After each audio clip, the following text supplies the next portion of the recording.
Hello friends, welcome to BPSC Pathshala YouTube channel. Hello दोस्तों, BPSC Pathshala YouTube channel पे आप सभी लोगों का स्वागत है। और हाजिर हूँ मैं आज आप लोगों के लिए एक और नया वीडियो लेके। और देखिए, आज की वीडियो में हम बात करने वाले हैं फिर से इंडियन पॉलिटी जो एम लक्ष्मीकांत के हैं उसके बारे में हम बात करेंगे, कैसे उसको स्टडी करना है। ठीक है, इसके बारे में मैंने एक वीडियो पहले भी बनाया है पार्ट 1। ठीक है, तो उसका लिंक मैं डिस्क्रिप्शन में दे दूंगा। उसमें मैंने जो एम लक्ष्मीकांत की पुस्तक है, ठीक है, तो आधे पुस्तक के बारे में मैंने चर्चा की है, जो उसमें आधे चैप्टर हैं। ठीक है, और जो आधा बचा हुआ चैप्टर है उसकी चर्चा मैं आज करने वाला हूँ इस पार्ट 2 के वीडियो में। ठीक है, तो अगर आपने पार्ट 1 वीडियो नहीं देखा है तो आप जाके देख सकते हैं, मैं लिंक उसका डिस्क्रिप्शन में दे दूंगा। वहाँ पे आप लिंक पे क्लिक करके वीडियो तक पहुँच सकते हैं और उसको पहले आप देख लीजिए। ठीक है, आज इस वीडियो में हम पार्ट 2 के बारे में बात करने वाले हैं कि जो भारतीय राज्य व्यवस्था है एम लक्ष्मीकांत की, उसमें कौन से चैप्टर इंपॉर्टेंट है, प्री के लिए कौन से चैप्टर इंपॉर्टेंट है, मेंस के लिए कौन से चैप्टर इंपॉर्टेंट है और आपको कैसे पढ़ना है, उसमें क्या पढ़ना है। ठीक है, तो चलिए वीडियो में स्टार्ट करते हैं। देखिए, इसमें जो नेक्स्ट अभी है तो इसमें हम देख लेते हैं संवैधानिक निकाय के बारे में। ठीक है, तो संवैधानिक निकाय के बारे में अगर हम बात करें तो इसमें आपका फर्स्ट है निर्वाचन आयोग। ठीक है, तो निर्वाचन आयोग के बारे में आपको अच्छे से स्टडी कर लेना है, ये काफ़ी इंपॉर्टेंट चैप्टर है। ठीक है, इसमें देखिए स्पेशली जो निर्वाचन आयोग की स्वतंत्रता बनाए रखने के लिए क्या प्रावधान किए गए हैं संविधान में, तो इसको आप अच्छे से देख लीजिएगा। और जो निर्वाचन आयोग का गठन किया गया है, कैसे किया गया, इसमें कितने मेंबर होते हैं, तो ये सारे जो ऐतिहासिक परिदृश्य हैं, ठीक है, इसको भी आप अच्छे से देख लीजिएगा। यहाँ से क्वेश्चन पूछा जा सकता है, प्री में भी और मेंस में भी क्वेश्चन पूछा जा सकता है। स्पेशली अगर आप स्टेट पीसीएस का क्वेश्चन देखेंगे, स्पेशली बीपीएससी का, तो लगभग हर बार इससे क्वेश्चन पूछा जाता है। और देखिए, अभी चुनाव का दौर भी है, अभी लोकसभा का चुनाव भी होने वाला है मई में और अप्रैल में। तो अभी जो आगे आने वाले एग्ज़ाम है, जो जून में एग्ज़ाम होंगे या जो जुलाई में एग्ज़ाम होंगे मेंस में, उससे निर्वाचन आयोग के बारे में कोई क्वेश्चन आ सकता है। हो सकता है डायरेक्टली क्वेश्चन ना पूछे, लेकिन स्वतंत्र और निष्पक्ष चुनाव करवाने में निर्वाचन आयोग की भूमिका पर सवाल आ सकता है, या फिर आदर्श आचार संहिता के बारे में क्वेश्चन आ सकता है। ठीक है, देखिए नेक्स्ट इसमें चैप्टर है संघ लोक सेवा आयोग। इसमें मेंस के लिए तो बहुत ज़्यादा कुछ नहीं है, आप प्री के लिए इसको अच्छे से देख लीजिए एक बार। जो भी इसमें फैक्ट्स है उसको अंडरलाइन कर लीजिए और उसको रिवाइज करते रहिए। स्पेशली इसमें कितने मेंबर्स होते हैं और मेंबर बनने के लिए क्या क्राइटेरिया है, ये सारी चीज़ देख लीजिए। और जो मेंबर हैं वो कितने वर्ष तक पद धारण करते हैं और कितने आयु तक पद धारण करते हैं, तो ये सारी आप चीज़ें देख लीजिएगा। ये प्री पॉइंट ऑफ व्यू से इंपॉर्टेंट है, मेंस में इसमें क्वेश्चन नहीं बनने वाले। चलिए आगे बढ़ते हैं। नेक्स्ट जो चैप्टर है राज्य लोक सेवा आयोग, इसमें भी बहुत ज़्यादा कुछ इंपॉर्टेंट नहीं है। संघ लोक सेवा आयोग के समान ही ये भी है, तो इसमें आप थोड़ा सा अगर कुछ फैक्ट्स है इसके सदस्यों के बारे में और जो इसके अध्यक्ष होते हैं उसके बारे में, वो सारी चीज़ें आप देख लीजिए बस। और इसमें कुछ नहीं करना आपको, मेंस के लिए कोई इंपॉर्टेंट इसमें टॉपिक नहीं है। देखिए नेक्स्ट टॉपिक है इसमें फिनांस कमीशन, ये बहुत ही इंपॉर्टेंट है। और अभी सहकारी संघवाद की बात हो रही है, खास करके वित्त के क्षेत्र में, और स्टेट और सेंटर के बीच में जो वित्तीय बंटवारा है वो भी वित्त आयोग के सलाह से ही किया जाता है। हर 5 वर्ष में वित्त आयोग का गठन किया जाता है राष्ट्रपति के द्वारा। तो ये काफ़ी इंपॉर्टेंट टॉपिक है, इसको बहुत ही अच्छे से आप समझ लीजिएगा। इसमें मेन से भी क्वेश्चन बन सकता है और प्री में भी इसमें क्वेश्चन बनता है। जैसे वित्त आयोग का जो प्रावधान है वह संविधान के किस अनुच्छेद में किया गया है, इसमें कितने मेंबर्स हो सकते हैं। ठीक है, तो ये सारे क्वेश्चन प्री के लिए भी बनते हैं, इसको आप अच्छे से देख लीजिएगा। चलिए नेक्स्ट हम टॉपिक देख लेते हैं अनुसूचित जातियों के लिए राष्ट्रीय आयोग। और इसमें नेक्स्ट जो है अनुसूचित जनजातियों के लिए राष्ट्रीय आयोग। देखिए इसमें मेंस के लिए बहुत ज़्यादा इंपॉर्टेंट नहीं है, प्री के लिए इंपॉर्टेंट है। ये देखिए संविधान के किस अनुच्छेद में इसका प्रावधान किया गया और इसकी गठन कब की गई थी। ठीक है, तो इसको आप सिर्फ देख लीजिएगा। जैसा कि आप सभी लोगों को पता है, जैसे SC एंड ST आयोग था, उसके लिए पहले एक ही आयोग था और 1993 में उसका गठन किया गया था।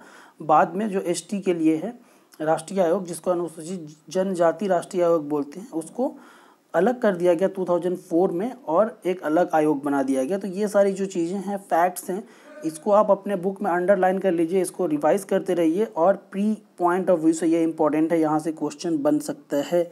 चलिए नेक्स्ट हम टॉपिक देखते हैं भाषाई अल्पसंख्यक वर्गों के लिए विशेष अधिकारी। यहाँ मेंस के लिए कोई क्वेश्चन नहीं बनेगा, प्री के लिए इसमें 1-2 क्वेश्चन बन सकते हैं। जैसे इसके लिए विशेष अधिकारी का गठन कब किया गया और संविधान में इसके लिए क्या प्रावधान है। ठीक है, तो ये सारी चीज़ें आप देख लीजिएगा। 2-3 यहाँ से प्री का क्वेश्चन बनता है, बुक में अंडरलाइन कर लीजिए, उसको आराम से रिवाइज करते रहिए।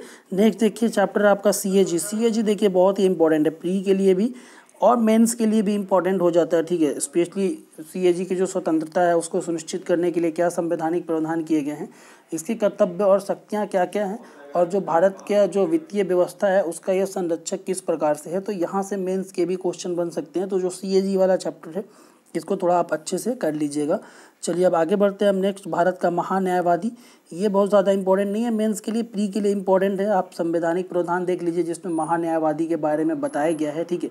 और इसके महान्यायवादी कौन नियुक्त हो सकते हैं, उसके लिए क्या क्या टर्म्स एंड कंडीशन है, तो ये सारी जो चीज़ें हैं वो आप देख लीजिएगा। इसको पद से कैसे हटाया जा सकता है, तो ये बहुत ही बेसिक चीज़ें हैं।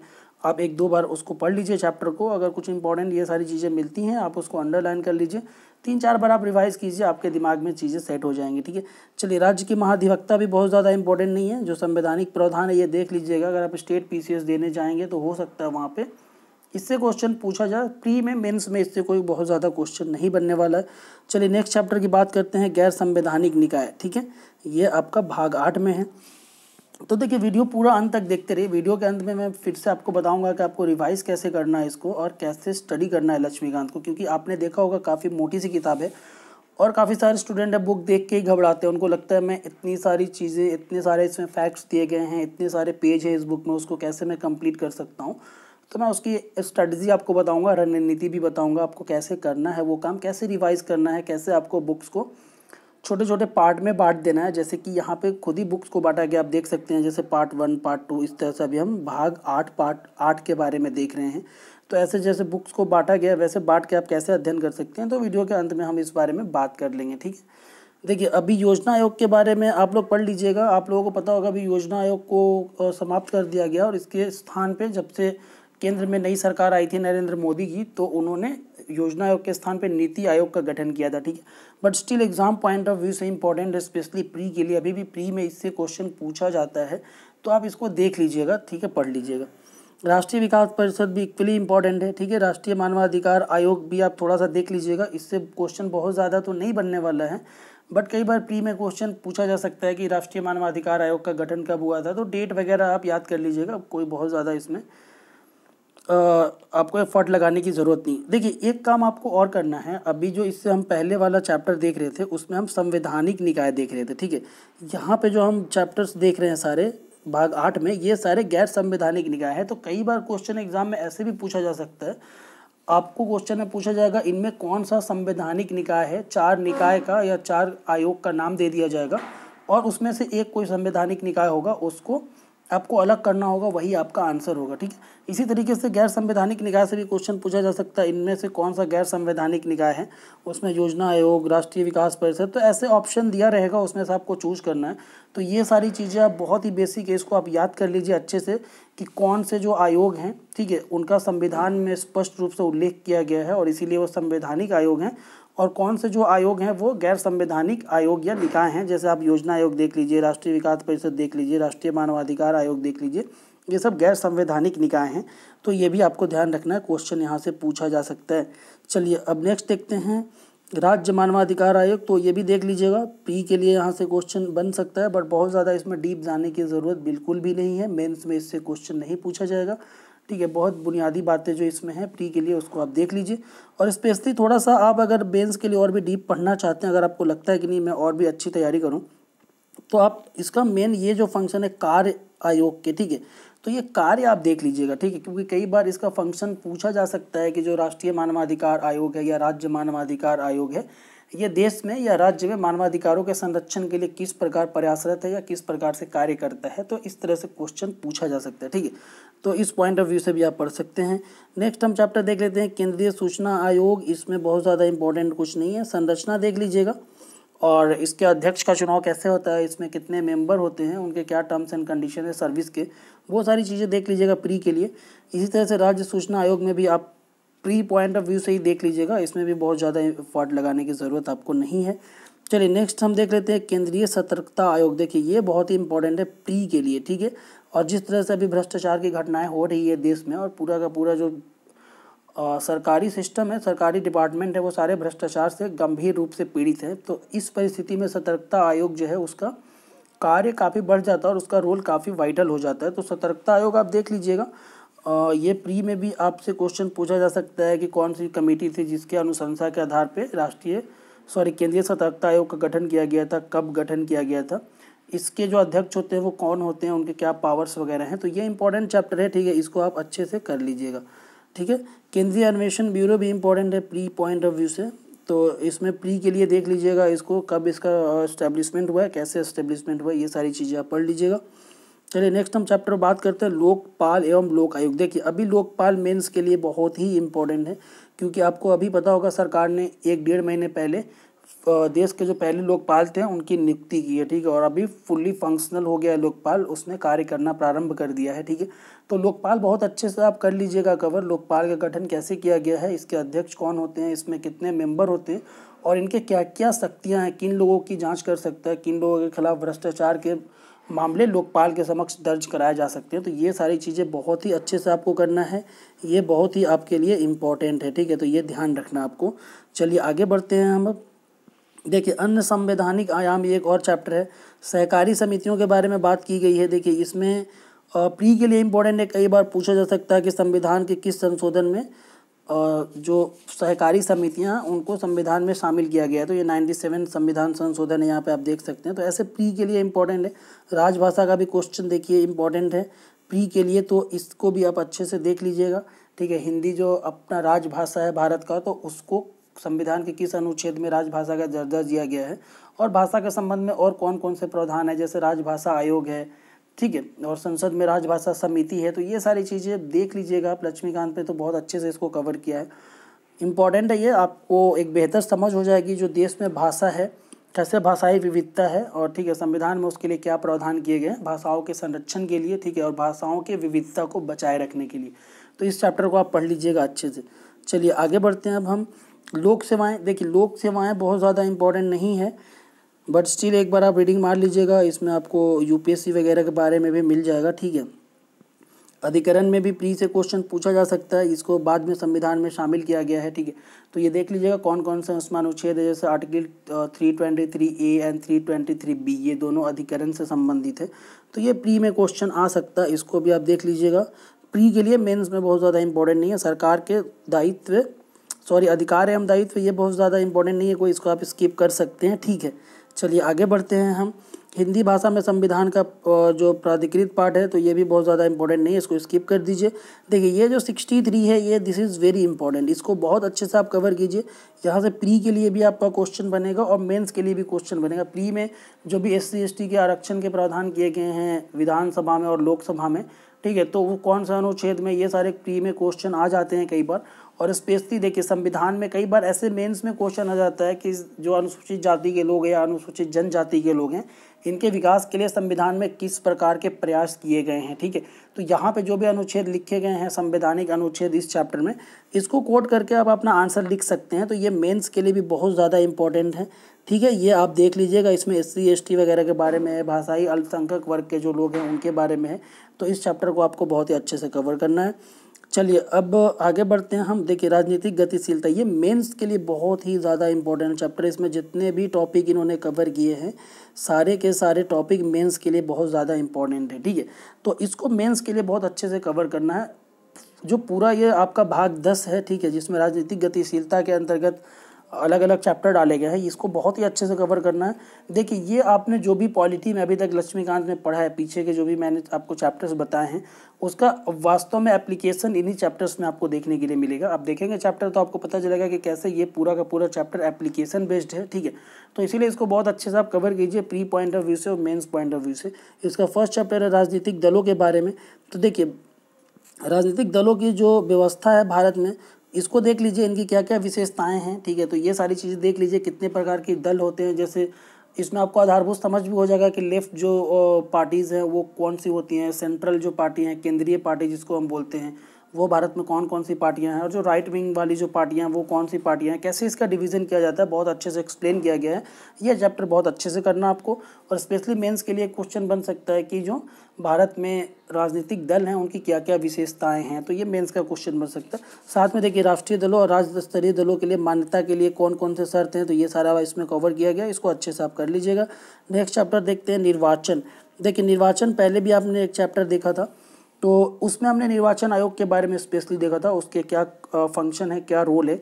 यहाँ पे चुनाव तंत्र और इलेक्शन कैसे होता है भारत में, उसके बारे में सब कुछ लिखा गया। चुनाव की प्रक्रिया क्या है और कैसे उसमें जो नौकरशाही के लोग हैं वो भी भाग लेते हैं, तो ये सारी चीज़ें आप इसको भी अच्छे से कर लीजिएगा। चुनाव सुधार भी बहुत इंपॉर्टेंट है प्री में, इसमें काफ़ी सारे कमेटी भी हैं, दिनेश गोस्वामी कमेटी और वोरा कमेटी, तो काफ़ी सारी कमेटी भी है। कई बार क्वेश्चन उससे भी पूछा जा सकता है कि ये कमेटी किस संबंध में बनाए गए थे।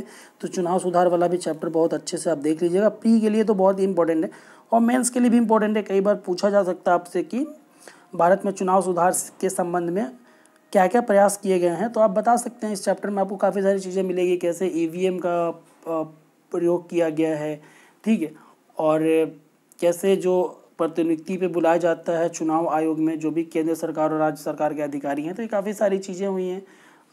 चुनाव के दिन में अवकाश का प्रबंध किया गया है, तो बहुत सारी चीज़ें इसमें, इस चैप्टर को भी अच्छे से आप कर लीजिएगा। चलिए आगे बढ़ते हैं हम। दल परिवर्तन कानून, देखिए ये भी इंपॉर्टेंट है, इसको आप अच्छे से कर लीजिएगा, ठीक है। ये मेंस में भी यहाँ से क्वेश्चन बन सकता है। दबाव समूह इज़ वेरी इंपॉर्टेंट, ये तो बीपीएससी में पूछा भी गया है मेंस में क्वेश्चन, तो इसको आप समझ लीजिए। दबाव समूह क्या होते हैं, ये राजनीतिक दल से कैसे भिन्न होते हैं, कितने तरह के दबाव समूह होते हैं। साथ में इन्होंने इस चैप्टर में ये भी बताया है कि जो भारत में कार्य करने वाले दबाव समूह हैं वो जो पश्चिमी देश हैं जैसे ब्रिटेन है या पूरा का पूरा यूरोप है या फिर अमेरिका है, वहाँ के जो दबाव समूह हैं उनसे कैसे भिन्न है, तो ये चैप्टर भी आपको अच्छे से करना है। चलिए आगे बढ़ते हैं। देखिए राष्ट्रीय एकता, दिस इज़ वेरी इंपॉर्टेंट, तो इसको भी आप अच्छे से कर लीजिए, राष्ट्रीय एकता, ठीक है। इसमें अवरोध कौन कौन से स्पेशली ये पूछा जा सकता है, ठीक है, जैसे जातिवाद है, भाषावाद है, धर्म है, ये सारी चीज़ें जो है राष्ट्रीय एकता में कैसे अवरोध उत्पन्न करते हैं और इसको कैसे दूर किया जाना चाहिए देश की एकता और अखंडता को सुरक्षित बनाए रखने के लिए, तो इसको आप अच्छे से कर लीजिएगा, ठीक है। देखिए विदेश नीति तो बहुत ही ज़्यादा इंपॉर्टेंट है, आपको पूरे के पूरे इंडिया का अगर फॉरेन पॉलिसी समझना है तो ये चैप्टर आपको बहुत अच्छे से कवर करना है। इसमें सारी चीज़ें दी गई हैं। देखिए भारत की जो पूरब की ओर देखो लुक, इस जो पॉलिसी है उसके बारे में भी बताया गया है। गुजराल सिद्धांत जो आया था बाद में 1997 1998 में, उसकी भी चर्चा की गई है और परमाणु सिद्धांत के बारे में चर्चा की गई। तो ये चैप्टर आप बहुत अच्छे से कर लीजिएगा, ठीक है, ये भी इंपॉर्टेंट है, मेंस के लिए भी इंपॉर्टेंट है। तो इस तरह से दोस्तों मैंने पूरा का पूरा जो है लक्ष्मीकांत कवर कर दिया। आपको उसमें क्या पढ़ना है, क्या स्किप करना है, देखिए आपको पूरा का पूरा बुक एक बार तो कम से कम रीड करना चाहिए, जिससे आपको एक आधारभूत समझ मिल जाए जो पूरा का पूरा पॉलिटी है, ठीक है।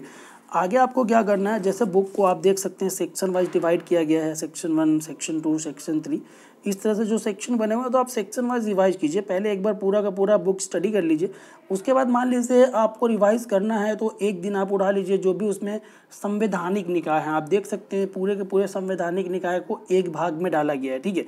तो आप संवैधानिक निकाय जैसे निर्वाचन आयोग उसमें है, उसमें राज्य सेवा लोक सेवा आयोग और केंद्रीय लोक सेवा आयोग, तो इन सारी जो निकायों की चर्चा एक भाग में की गई उसको आप एक साथ रिवाइज कीजिए। अगर आप उसको 1 घंटे अच्छे से रिवाइज करेंगे, देखेंगे, तो आप आराम से रिवाइज कर सकते हैं पूरा का पूरा। अगले दिन अगर आपको फिर से रिवाइज करना है तो आप गैर जो संवैधानिक निकाय हैं उसको रिवाइज कर लीजिए, ठीक है।